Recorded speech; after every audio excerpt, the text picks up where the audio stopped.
तनिषा, इस कलश को अपने दाहिने यानी कि राइट पैर से ढकेलकर गृह प्रवेश करो। इसका मतलब ये होगा तुम अपने साथ लक्ष्मी ला रहे हो घर में। आओ।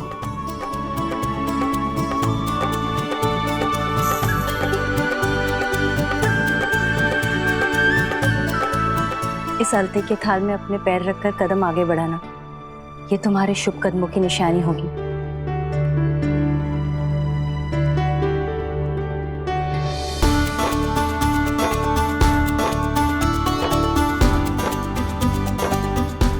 अयान,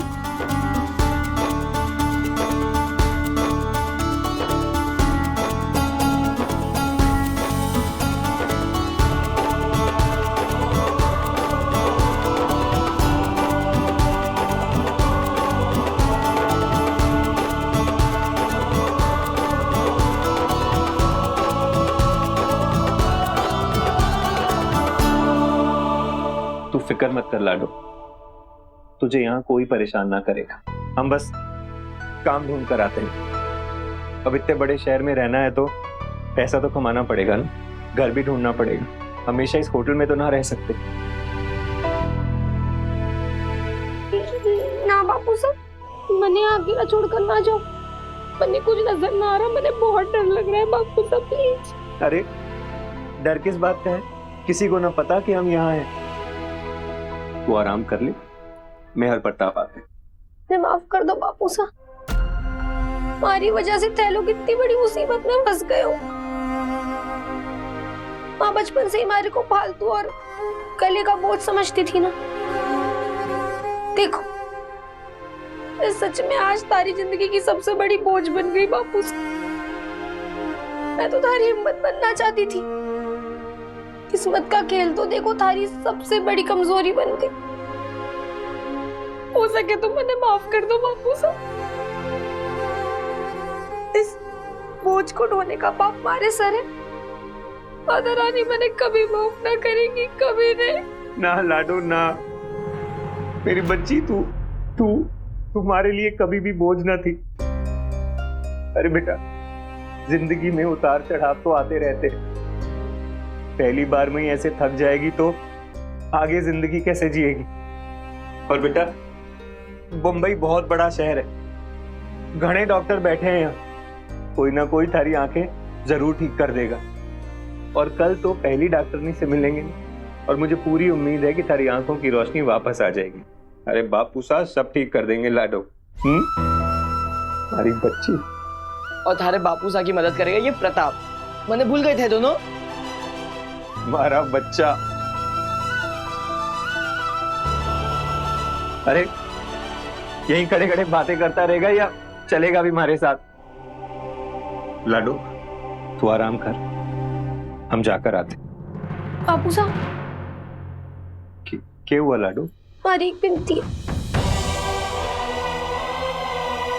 क्या बात हो गई लाडो? बापू साहब, चाहे कुछ भी हो जाए, आज सबको ही पता ना लगना चाहिए कि मैंने अपनी आंखों की रोशनी खो दी है, कि मैं देख ना सकती। और ये बात तो बिल्कुल पता ना चलनी चाहिए कि हम अभी तक मुंबई में ही हैं। उनका कॉल आए बिना तो ना उठाना, ना थे उनको कॉल लगाना, उनसे कोई बात करने की कोई जरूरत ना थे। उनको कुछ ना बताओगे बापू साहब। पर क्यों लाडो? क्योंकि मैं उनको और परेशान ना करना चाहती बापू साहब। वो पहले हमारे लिए बहुत कुछ कर चुके हैं। हमारी जान बचाने खातिर वो अपना ब्याह छोड़कर आ गए थे, और वो कितना करेंगे हमारे लिए। तो उनके सर पर बोझ ना बनना चाहती, इसलिए उन्हें अपनी जिंदगी में खुश रहने दो। मैं अपना देख लूंगी। देखो तारी लाडो की कसम है बापू साहब, तुम 8 साल से कुछ ना कहोगे।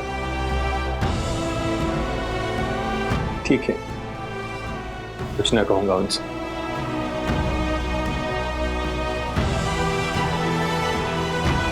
चल लाडो, तो मैं चलता हूँ, तू आराम कर।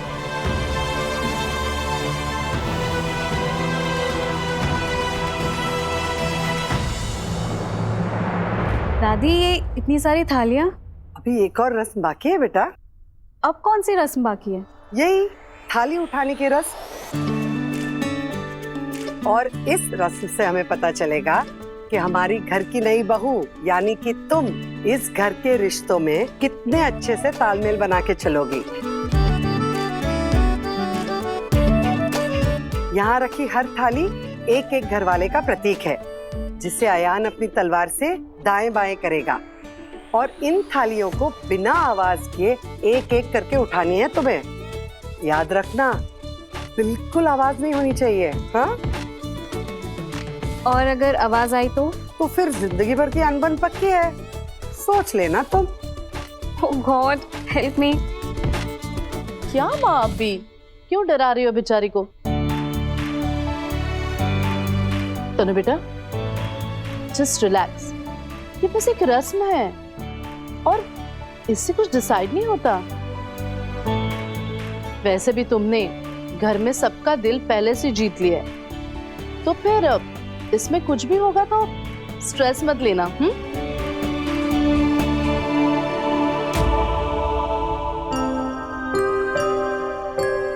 थैंक यू सो मच आज मुझे आईना दिखाने के लिए, वरना मैं तो कभी जान ही नहीं पाता कि तुम हो कौन। आज के बाद तुम्हारी शक्ल नहीं देखूंगा मैं, भूल जाऊंगा कि कभी फालतू नाम की कोई लड़की मेरी जिंदगी में आई भी थी।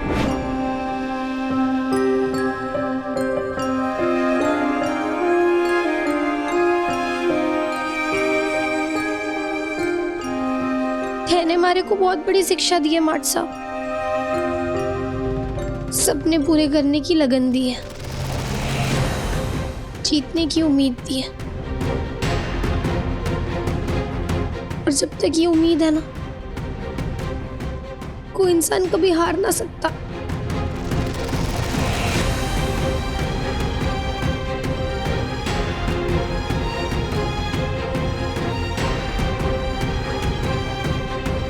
तैने मैंने बहुत कुछ दिया है माट साहब, जितना तैने सिखाया है ना, उतना हमारी जिंदगी गुजारने के लिए काफी है। मैं अब तैसे कभी ना मिल पाऊंगी, पर तै को एक वादा जरूर करना चाहती हूँ कि तुम्हारी जगह मैं अपनी जिंदगी में किसी को ना देना चाहूंगी। हमारी जिंदगी का सिर्फ एक ही भगवान होगा, और वो तय हो माट साहब।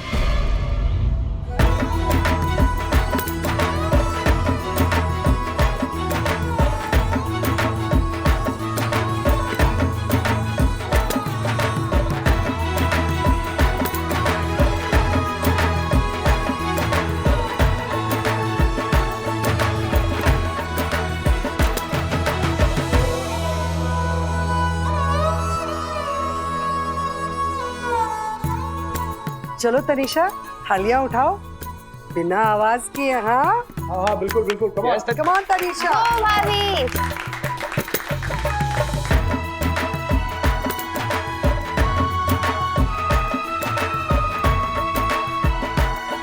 भाभी ये वाली थाली ना थोड़ा एक्स्ट्रा केयरफुल होके उठाना, क्योंकि ये वाली थाली अयान भाई की है। हमारे साथ तो ठीक है, लेकिन अगर भाई के साथ आपकी जिंदगी भर के लिए अनबन होगी ना, तो बहुत बुरा हो जाएगा। So all the best, and ये आज की सबसे इम्पोर्टेंट थाली है। इम्पोर्टेंट भी और इजी भी। मैं और अयान सोलमेट्स हैं, इसकी थाली उठाना कितना मुश्किल होगा।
लगता है तनीषा को अयान के साथ गृहस्थी संभालने में बहुत सारे झापड़ बेलने पड़ेंगे।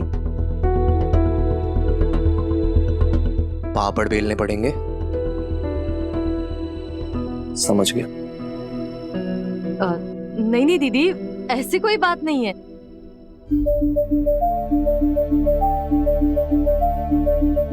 अरे दीदी, आजकल की लड़कियां थोड़ी नाजुक होती है और उनको इतने सारे थाल उठाने देंगे तो ऐसा तो होगा ही ना। लेकिन फिर भी तनिषा ने बहुत अच्छा किया है, सच में। और नहीं तो क्या। तनु बेटा, मैंने कहा था ना, इतना स्ट्रेस लेने की कोई जरूरत नहीं। ये बस एक रस्म है, इससे कुछ डिसाइड नहीं होता। और तुम और अयान एक दूसरे के लिए परफेक्ट हो। हाँ हाँ बिल्कुल है। अब देखो ना भाई, 2 बार फालतू के लिए, एक बार एंगेजमेंट छोड़ के, एक बार शादी छोड़ के, फिर भी शादी हो ही गई। वो तो तनीषा है, इतनी कॉम्प्रोमाइजिंग है, इतनी सपोर्टिव है, शादी तो टिकनी है। नहीं नहीं, मैं शादी को ऐसे क्रिटिसाइज नहीं कर रहा हूँ।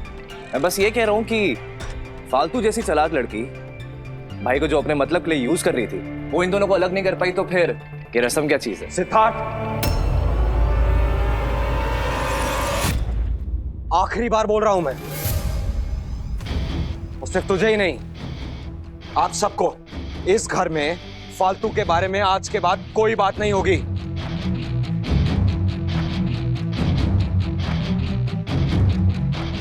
नाम नहीं लेगा कोई इस लड़की का। गुड, मुझे तुमसे यही उम्मीद थी आया। फाइनली तुम्हें रियलाइज हो गया कि वो लड़की हमारे घर के सुख शांति के लिए कितना बड़ा खतरा थी।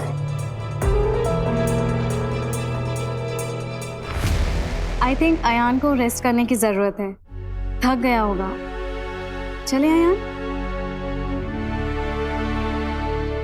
सविता,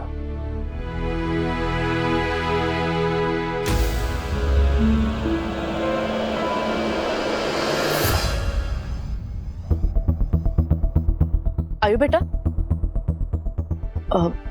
तुम दोनों मेरी बात ध्यान से सुनो। फिलहाल के लिए तुम दोनों एक ही कमरे में नहीं रह सकते।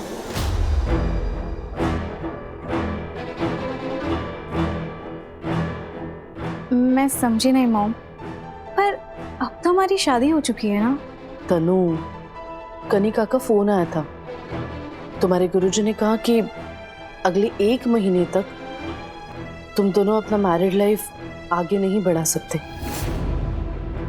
कुछ ग्रह दशा ठीक नहीं है, इसीलिए ये कदम उठाना पड़ेगा। तो तुम दोनों अलग अलग कमरों में रहोगे।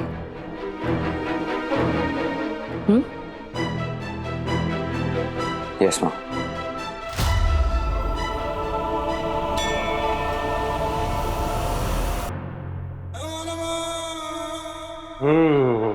जो जगह ठीक लागे से दत्ता जी भैया।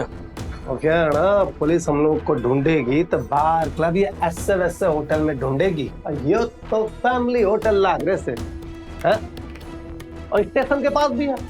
हाथों हाथ इस्तरपुर की ट्रेन पकड़ के निकल जाएंगे। जी भैया।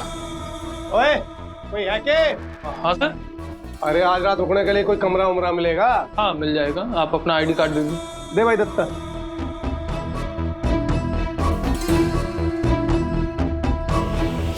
लीजिए, एंट्री कर दीजिए। ला भाई।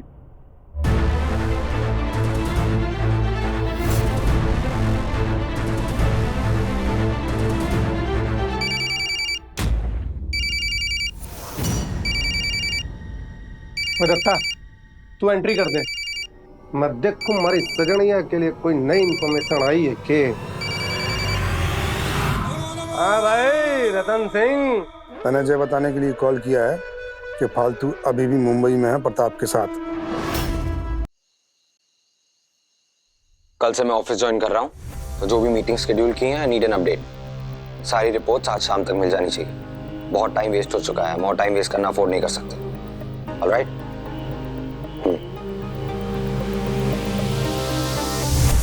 है, इतनी सारी चीजें कैसे संभाल लेते हो मार्ट साहब? हमारे से तो गांव वालों की बातें भी ना संभलती।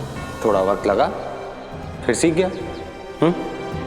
धीरे धीरे तुम भी सीख जाओगी। ऐसा तो फिर सब कुछ सीख जाऊंगी। कल रात हमारा ब्याह हो चुका है और ये जो सिंदूर हमारी मांग में है ना, हमारे पति का है। हमारा पीछा छोड़ दो, हमारी जान छोड़ दो, हमारे को थारे से कोई लेना देना नहीं रखना है। इस सारी मुसीबत की जड़ क्रिकेट था ना, मैंने उसी को उखाड़ के फेंक दी। आज से थारे और हमारे रास्ते हमेशा के लिए अलग होंगे।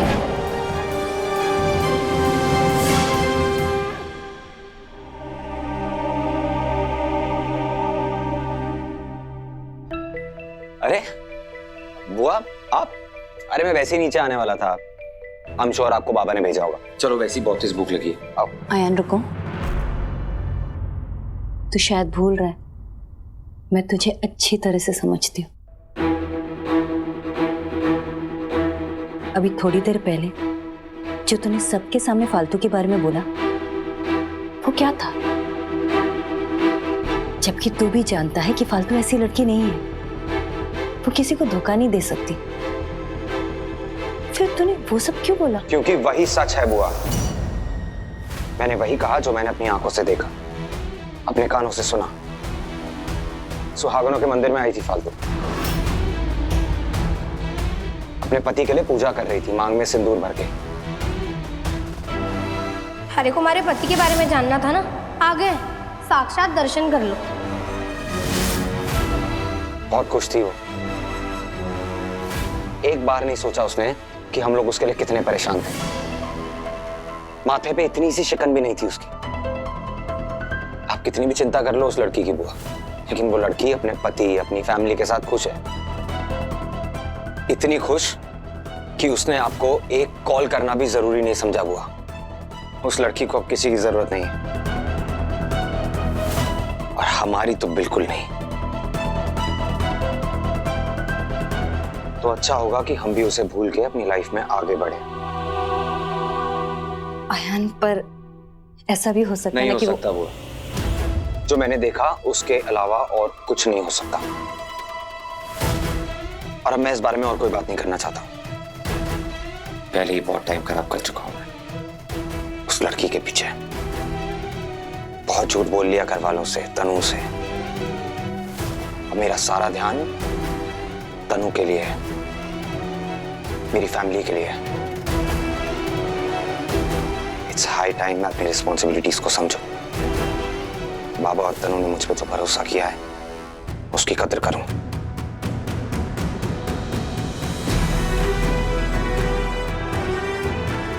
आयान, मैं तेरी हर बात को समझती हूँ और मानती भी हूँ जो कुछ तूने कहा है,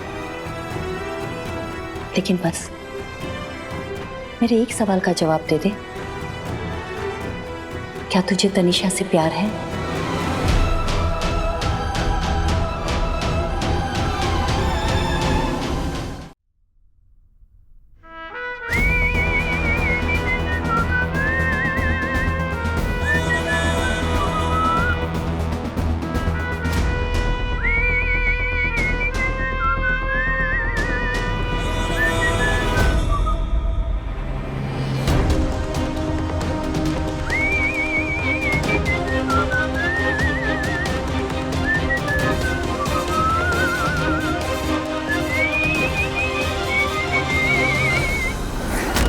सीटी की आवाज।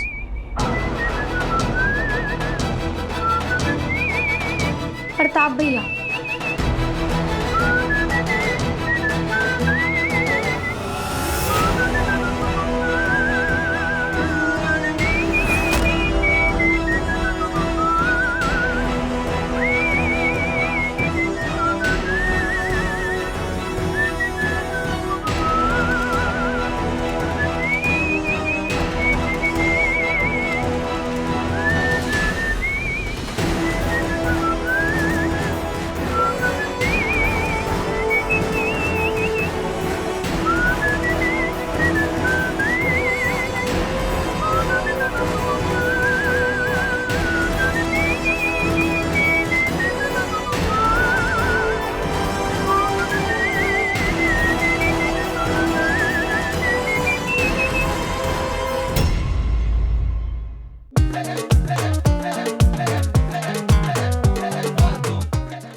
स्टार प्लस के ऐसे ही और बेहतरीन लम्हे देखने के लिए सब्सक्राइब करें हमारे YouTube चैनल को।